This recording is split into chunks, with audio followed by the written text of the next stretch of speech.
자, 1번. 자, 백예너 주장 이론 일부 돼 있고, 그리고 묻는 것은 백예너가 제시하지 않은 대륙 이동 증거 돼 있습니다. 증거. 보면 뭐 판계가 돼 있고, 뭐 현재 보면 초대륙 이뤘다가 분리된 거 그런 내용인데, 어쨌거나 증거를 바로 물어봤지? 자, 보게 되면 해안선, 빙하, 지질 구조. 물론 지질 구조는 암석이나 지층이나 석고산맥을 떼서 따로 물을 수도 있습니다. 자, 그리고 화석, 이런 것들 다 해당되는 거지. 그런데 5번 같은 경우에 고기후와 현재 기후 일치 이런 내용 전혀 언급한 게 없잖아. 그리고 실제로도 유사한 부분이 있지만 일치하는 건 아니지. 일단 이거하고는 상관이 없더라. 어제 제시한 내용이 아니더라. 자, 그럼 답은 5번. 자, 뒤로 넘어갈게. 자, 2번. 자, 2번 답 몇 번 되죠? 5번? 한번 봅시다. 자, 역시 마찬가지로 대륙 이동설 쭉 나와 있는데 A 대륙 동부와 B 대륙 서부 일단 증거가 될 수 있는 거 물어봤는데 신생대 퇴적층이 유사하다. 일단 우리가 이 시대에 대한 관련된 내용은 우리가 안 배웠는데 원래 1학기도 좀 배웠을 거야. 근데 한번 우리 확인해 보면 원래 과거의 시대를 지질 시대라고 하잖아. 이걸 우리가 선캄브리아 시대의 고생대, 중생대, 신생대로 나눌 수가 있는 거지. 근데 신생대 퇴적층이라는 걸 볼게. 먼저 이 A와 B가 퇴적된 게 유사하단 말은 붙어 있어야 된다 그 말이잖아. 근데 이게 분리된 건 언제였지? 약 2억 년 전. 고생대 말입니다. 약 2억 년 전.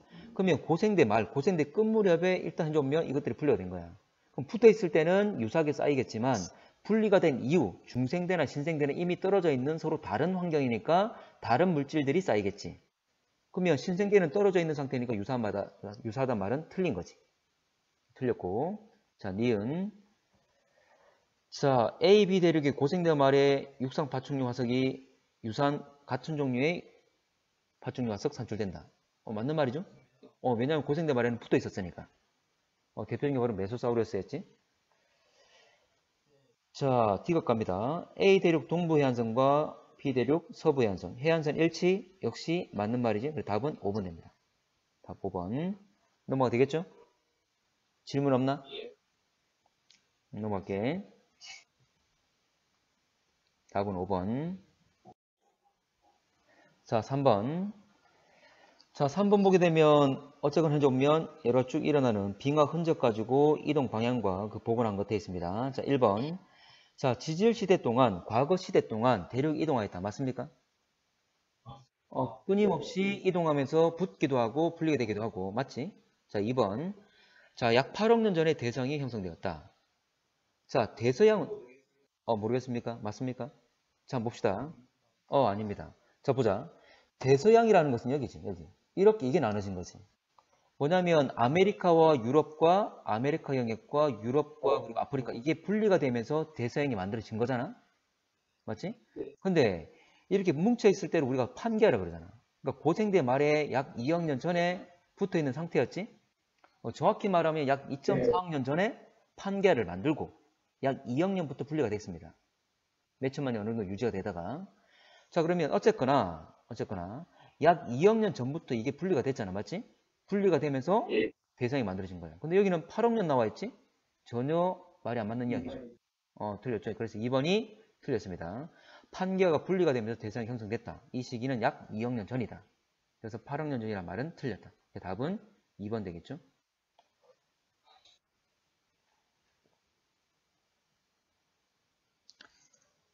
자, 필요한 건 여러분들 문제상에 적으세요.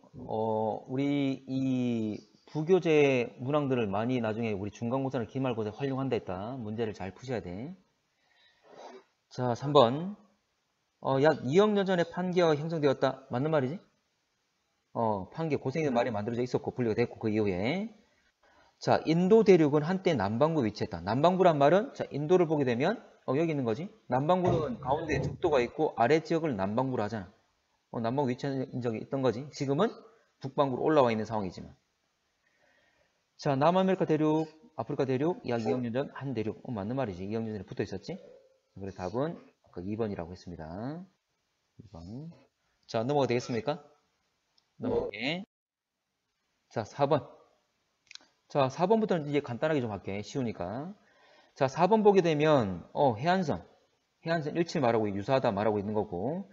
그리고 니은은 메소사우루스라는 화석 말하고 있는 거고. 같은 화석 나왔죠?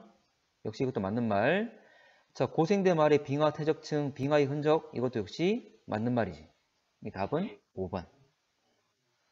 문제는 다르지만 형태는 약간씩 다르지만 다 같은 걸, 똑같은 걸 묻고 있잖아. 그만큼 대륙 이동설에서 증거는 중요하다 그 말이야. 자, 넘어갈게. 자, 5번도 마찬가지입니다. 5번도. 문제 형태가 약간 달라졌지만 내용 똑같아. 자, A가 말한 거에 해조면 빙하 흔적 나와 있고, B가 말한 거에 해안선 나와 있고, 또 C가 말한 거에 화석 나와 있고. 계속 묻는 것들이지? 지질 구조 빼고 다 나왔잖아? 일단 이것들은 다 맞는 말이죠. 답은 5번. 자, 넘어갈게. 자, 6번. 자, 6번에는 우리가 안 배운 내용이 나옵니다. 안 배운 내용이 나오지만 우리가 배운 내용 가지고 얼마든지 문제를 풀 수가 있어. 일단 문제에서 물어봤던 건 백예넌과 대륙 이동의 증거를 제시하지 않은 것 돼 있어. 그럼 일단 제시한 게 4가지가 있는데 그게 그대로 나오잖아. 첫 번째로 자, 스코산맥. 스코산맥이지? 우리가 알고 있는 산맥을 말하는 거지. 지질구의 연속성을. 자, 두 번째로 빙하 퇴적층, 빙하의 흔적. 또 보게 되면 또 메소사우루스라는 화석. 맞지? 자, 4번은 언급을 안 했고, 자, 5번에 해안선. 이거 다 이야기했잖아. 그러면 1번, 2번, 3번, 5번은 명확하게 맞지? 자, 4번은 우리가 안 배웠지만 일단 1, 2, 3, 5번이 맞기 때문에 4번이 아니라는 걸 알 수가 있겠지. 또 이거 우리가 지금 4번에 제시되어 있는 게 이런 내용 우리가 언급하지 않았잖아. 뭐냐면 고지자기 줄문인데 이거는 해적 확장설에 나옵니다. 우리 좀 이따 배울 해적 확장설에서의 증거가 됩니다. 고지작이란 말은 옛고자. 예전에 암석이 만들어질 때 그놈이 그 당시에 지구 자기장 때문에 자성을 띠게 되는데 그 자기장을 좀 우리가 좀 분석해서 알아내는 겁니다. 그러니까 어쨌거나 옛날 땅이 가지고 있는 자기력 그걸 말하는 거야. 이건 해적 확장설과 관련이 있다. 그 답은 4번. 4번. 자, 넘어가 되겠지? 자, 7번. 자, 7번은 멘틀 대류설인데 지금 보면 우리 문항부수를 보더라도 멘틀 대류설은 문항이 많지가 않아. 다른 문항이 좀 녹아있거나 일부 문항으로 훔쳐오면 찾으라는 거지 이 자체 하나 가지고는 잘 안 묻습니다. 그렇지만 대륙 이동설은 잘 물어봐. 그 대륙 이동설은 잘 기억하셔야 돼. 자, 멘틀 대류설인데 자 볼게. 기억. 대륙 이동의 원동력. 맞는 말이지? 맞죠? 자, 니은. 자, 멘틀 대류가 상승하는 곳은 판이 서로 반대 방향 이동한다. 자, 상승하면 그대로 분출되게 되면서 새로운 해양판이 만들어지는 거지. 새로운 판이 만들어지는 거지. 근데 밑에서 끊임없이 밀어 올리기 때문에 이놈들은 만들어지고 난 뒤에 계속 밀려나서 양쪽으로 퍼져나가는 거지. 이걸 무슨 경계라고 했지? 발산 경계. 좋아. 발산 경계. 발산. 자, 이게 맞습니다. 자, 디귿. 자, 멘틀 대류가 하강하는 곳. 이 뭐냐면 두 개 판이 만나게 되면 좀 더 밀도 큰 애가 파고 들어가게 되고 파고 들어가는 곳에서 현재 멘틀의 하강하게 되는 이런 과정이 일어나게 되는 거지. 자, 그러면 두 개 판이 만나서 하나가 파고 들어간다는 말은 판이 생성되는 거야? 소멸되는 거야? 소멸되는 거. 그래서 하강하는 곳은 생성이 아니라 소멸이지. 소멸. 자, 이 경계를 뭐라 부릅니까? 그렇지. 발산 경계와 대응되는 수렴형 경계 또는 수렴 경계라 이야기를 하지. 틀렸고. 자, 리을. 자, 멘틀 대류 에너지원은 방사성 동위원소의 붕괴열과 지구 중심부의 열. 맞는 말이죠? 이 두 개 중에 뭐가 에너지가 더 많다고? 방사성 동위원소가 더 많습니다. 3대 2 정도 된다 그랬다. 그래서 이건 맞기 때문에 어쨌거나 기억, 니은, 리을. 답은 4번. 되겠지?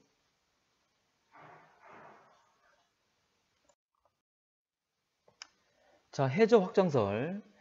말 그대로 바다의 바닥이 확장된다 그 말이야. 이게 발산 경계에 있는 그 지역을 말해. 해령 있는 곳. 해저 확장설 또는 해양저 확장설이라 그럽니다. 바닥의 확장 그 말이지. 자, 이거는 헤스와 디츠가 1961년에 발표를 한 건데 자, 한번 볼게. 이런 거지. 자, 우리가 알고 있는 해령, 바다의 산맥인데 이 지역은 발산 경계로서 밑에서 마그마가 올라와서 자, 해령 부근 가운데 부근에서 마그마가 분출돼서 새로운 해양 지각들이 굳어서 만들어지고 끊임없이 밀어내기 때문에 양쪽으로 퍼져간다. 이런 거였지? 이게 바로 해저 확장설. 별거 없습니다. 자, 그러면 들어가서 자, 다시 보게 되면 해저 확장설은 헤스와 디츠가 발표를 했는데 내용을 보게 되면 이렇지.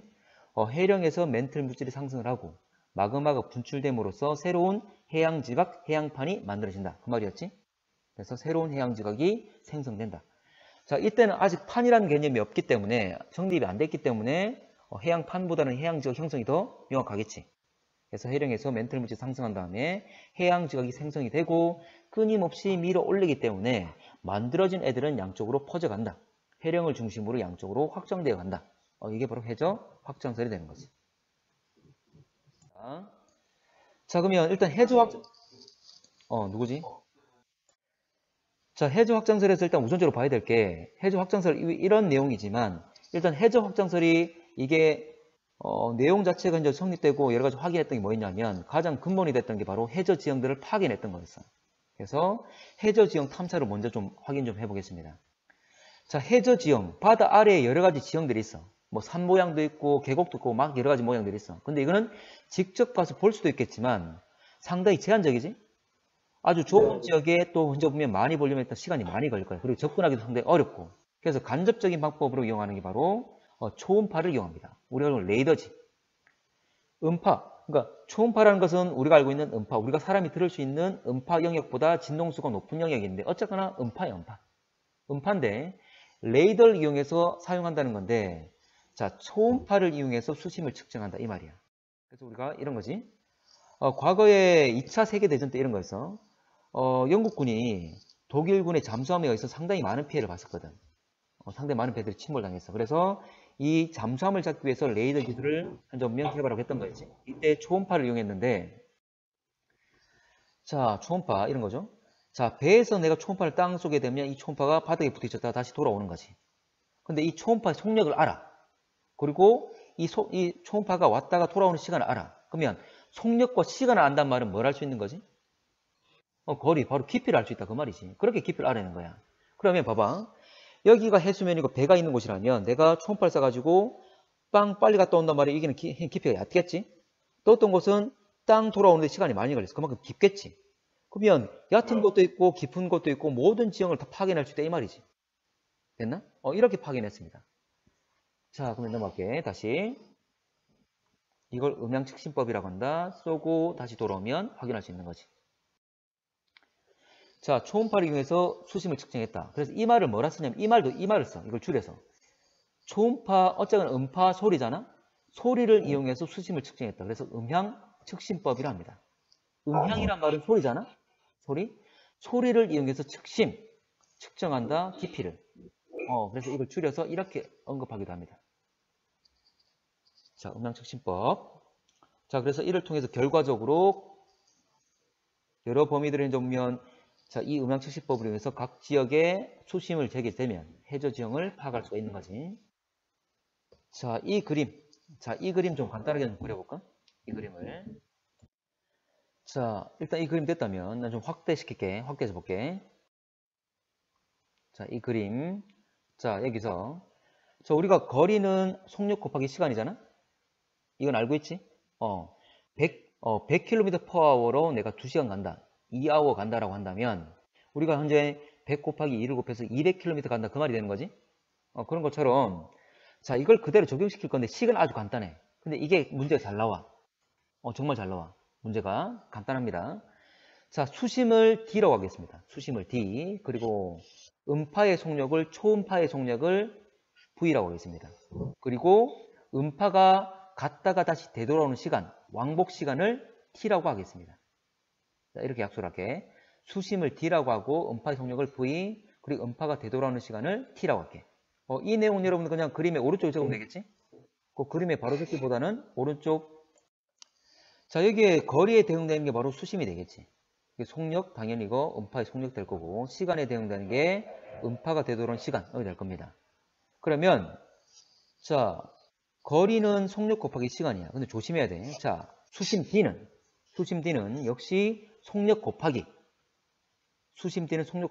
시간을 할 건데 근데 이 시간이라는 것은 자, 수심이라 하는 게 수심이 편도입니까? 왕복입니까? 다시. 수심이 깊이라는 게 편도야 왕복이야? 편도지. 근데 이거는 우리가 불가피하게 왕복 시간을 쟀잖아. 음파를 쏴서 다시 돌아오는 시간. 맞지? 이거는 측정되는 시간은 왕복 시간이야. 그러니까 이 시간을 다 쓸 필요 있다 없다? 없지. 왕복이니까 얼마만 쓰면 돼? 2분의 1 반만. 그렇지. 절반만. 그래서 2분의 1 t만 곱해주는 거지. 그래서 이걸 약간 좀 조정해서 2분의 1 vt라고 쓰는 거지. 그래서 여러분한테 2분의 1 vt라고 막 제시가 될 겁니다. 그러니까 이거 일단 원리는 좀 알아둬야 되는 거고. 그래서 이 식이 정말 잘 나오니까 여러분 꼭 기억을 하셔야 돼. 그리고 하나만 더 좀 짚고 넘어가면 원래 우리 공기 중에서는 소리의 속력은 음파의 속력은 약 340m/s야. 근데 공기보다도 물에서 이 음파의 속력이 소리의 속력이 더 빨라. 그 값이 얼마쯤 되냐면 1500m/s야. 근데 이 1500m/s는 압력이나 밀도에 따라서 얼마든지 달라질 수가 있어. 뭐 온도에 따라서도. 그러니까 1500을 약간 올라갈 수도 있고 내려갈 수도 있고 이 말이야. 그러니까 이렇게 약간씩 변하니까 아예 여러분들 문제에 1500이라고 아예 제시해줘. 고정된 값으로. 그러면 일단 V는 거의 고정되어 있는 거지? 맞나? V는 고정되어 있으니까 V가 봐봐. V가 고정되어 있단 말은 이 깊이라는 것은 뭐에 비례한다? 시간 t에 비례하는 거지. 그래서 나중에 어쨌거나 이게 그냥 문항상의 보기 하나로 제시되는 경우도 많습니다. 시간과 깊이는 비례한다는 거. 당연한 거지. 깊을수록 갔다 오는 시간이 길 거니까. 자, 예를 하나 들게. 예로. 자, V가 1500m/s다 라고 하고, 그리고 시간이 4초, 4세크가 걸렸다라고 할게. 그러면 깊이는 얼마지? 3000. 맞습니까? 간단하지? 한번 볼게. 2분의 1 VT를 그대로 쓰면 되니까. 자, 2분의 1에다가 V 1500 곱하기 4. 그러면 6000에 2분의 1이니까, 그래? 3000 되겠죠? 쉽습니다. 이 정도로만 나와, 이 정도로만. 어렵지 않지? 그리고 하나만 또 짚고 넘어갈게. 우리가 그 바다의 평균 깊이가 3800m거든? 대략 4km에 4km. 그래서 그 범위 내에서 왔다 갔다 할 거다. 약간 더 깊은 것도 있고, 얕은 것도 있고. 자, 일단 넘어갈게. 정리 다 됐죠? 넘어갑니다. 자, 그러면 이렇게 파악된 해저 지형에는 크게 두 개의 영역이 있습니다. 대륙 주변부와 심해저. 그러니까 말 그대로야. 바다 아래 지형이 있는데 대륙 주변, 그러니까 대륙에 붙어있는, 인접해 있는 지형과 심해저, 아주 깊은 바닥면이 되는 지형들. 크게 두 개로 나눕니다. 그래서 해저 지형은 대륙 주변부와 심해저로 나눌 수가 있다. 그치? 대략적인 모습이 되는 거지. 자, 이거는 이 모습은 여러 가지 해저 지형들을 종합 세트로 표현한 거야. 종합 세트로. 일단은 다시 한번 볼게. 자, 이렇게 모양을 나타낼 수가 있겠지? 자, 대륙 주변부. 자, 심해져. 자, 대륙 주변부가 어디냐면 이렇습니다. 대륙 주변부는 말 그대로 대륙 주변이야. 이 대륙붕이나 또는 대륙 사면이나 해구 같은 이 영역을 대륙 주변부라고 그래요. 그러니까 대륙에 바로 붙어 있는 애들. 또는 이 반대편에 가게 되면 여기는 해구가 없지? 해구가 뭐냐면 구자가 고랑구자야. 바다의 고랑, 바다의 골짜기. 근데 반대편에는 해구 대신에 대륙대가 있죠? 대륙대가 있습니다. 네. 그래서 여기를 보면 대륙붕과 대륙사면과 대륙대로 이루어져 있습니다. 참고로 하나만 얘기하면 대륙붕이 뭐냐면 붕자가 사다리 붕자야. 그러니까 대륙하고 해안을 연결시켜주는 사다리 역할을 하고 있다 그 말이지. 자, 어쨌거나 이게 바로 대륙 주변부. 자, 심해저는 말 그대로 깊은 바다의 바닥. 나머지 이 영역들이 바로 심해저가 됩니다. 지금 이 그림에서는 아주 좁게 표현되어 있지만 실제로 아주 광범위하게 넓은 범위를 차지하고 있어. 자, 넘어갈게. 자, 그러면 이 그림을 좀 간단히 좀 그립시다. 이 그림을. 자, 이 지역이 대륙붕인데 대륙붕은 어쨌거나 대륙이 있으면 바로 해안가로 접어드는 현재 보면 아주 얕은 지역들을 말해요. 뭐냐면 대륙붕은 일단 현재 정의가 뭐냐면 수심 200m 이하 영역이거든. 그래서 처음에 이 성질은 완만하고 경사면이 아주 완만하고 수심이 200m 이하인 영역을 대륙붕이라고 해요. 대륙에 붙어있기 때문에 대륙으로부터 여러 가지 태적물들이 이동되어 와서 쌓이겠지. 그래서 육성 태적물들 육지로부터 많은 태적물들이 공급돼서 퇴적되어 있는 곳입니다. 수심 200m 이하. 근데 완만한 지역이 끝나게 되면 갑자기 경사가 급한 지역이 나타나. 이걸 대륙 사면이라고 그래. 그러니까 말 그대로 경사면이지, 경사면. 됐지? 이름에서 그 의미가 다 있다. 아까 대륙붕에서 붕이란 것은 사다리라고 그랬어. 사다리. 자, 대륙 사면 갑자기 경사가 급해지는 영역입니다. 이게 상대적인 거야. 자, 이 대륙 사면 끝에 깊은 골짜기가 있는데 이게 바로 대륙, 우리 한점 해구라고 합니다. 구자가 고랑구자예요. 고랑고자, 바다의 고랑. 참고로 아까 바다의 평균 수심이 약 4km인데 6km 이상의 골짜기를 말합니다. 수심 6km 이상의 골짜기. 참고로 가장 깊은 곳이 바로 마리안 해구라는 것도 있지. 거기는 수심이 11km야. 어쨌거나 수심 6km 이상의 골짜기를 말한다. 자, 이렇게 해구가 발달한 곳도 있고 반대로 이런 것처럼 대륙붕이 있고 대륙사면이 있고 해구 대신에 대륙대가 있는 곳도 있습니다. 그러니까 완만하다가 경사 급하다가 다시 완만해지는 지대. 그러니까 경사가 아예 없는 게 아니라 경사가 없는 게 아니라 다시 경사가 아주 완만해지는 지대가 있어. 이걸 대륙대라고 해요. 대륙대. 자, 대륙대 역시 경사가 다시 완만해지는 지대다. 그러니까 심해져 바다의 바닥에 도달하기 전에 살짝 완만해지는 지대를 대륙대라고 합니다. 자, 여기는 바로 해령. 령자가 고개 령자야. 산맥. 그래서 우리가 대관령, 미시령, 한계령 이런 말 쓰잖아. 영자가 다 고개 영자야. 그래서 바다의 고개, 바다의 산맥.